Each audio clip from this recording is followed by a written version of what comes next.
Hi friends, നമുക്കിന്ന് എഴുത്തുകാരും അവരുടെ വിശേഷണങ്ങളും എന്ന് പറയുന്ന വീഡിയോയിലോട്ട് പോകാം. പാർട്ട് 1 ആണ് ഇന്ന് നമ്മൾ നോക്കാൻ പോകുന്നത്. AR രാജരാജവർമ്മ അറിയപ്പെടുന്നത് കേരള പാണിനി എന്നാണ്. കേരള പാണിനി. AR രാജരാജവർമ്മ അറിയപ്പെടുന്നത് കേരള പാണിനി എന്നാണ്. നെക്സ്റ്റ് വള്ളത്തോൾ. വള്ളത്തോൾ ഏതൊക്കെ പേരിലാണ് അറിയപ്പെടുന്നത്?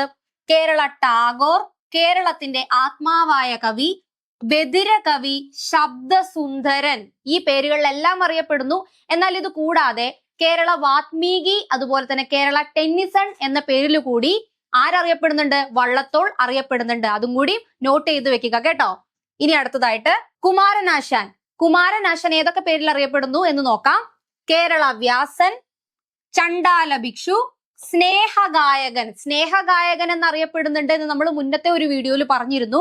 അതുപോലെ തന്നെ കുമാരനാശാൻ കേരള വ്യാസൻ എന്നും ചണ്ടാല ഭിക്ഷു എന്നും അറിയപ്പെടുന്നു. നെക്സ്റ്റ് ഉള്ളൂർ എസ് പരമേശ്വരയ്യർ അറിയപ്പെടുന്നത് കേരള കാളിദാസൻ. കേരള കാളിദാസൻ എന്നറിയപ്പെടുന്നത് ആരാണ്? ഉള്ളൂർ എസ് പരമേശ്വരയ്യർ ആണ്. അതുപോലെ ഉള്ളൂർ എന്ന പേരിലും അദ്ദേഹം അറിയപ്പെടുന്നുണ്ട്. അപ്പോ ഇതുപോലുള്ള ഇൻഫർമേറ്റീവ് ആയിട്ടുള്ള വീഡിയോകൾക്ക് വേണ്ടി നമ്മുടെ പേജ് ഫോളോ ചെയ്യുക. ഇതുപോലുള്ള പുതിയ വീഡിയോയുമായിട്ട് പാർട്ട് 2 ആയിട്ട് വീണ്ടും കാണാം. താങ്ക്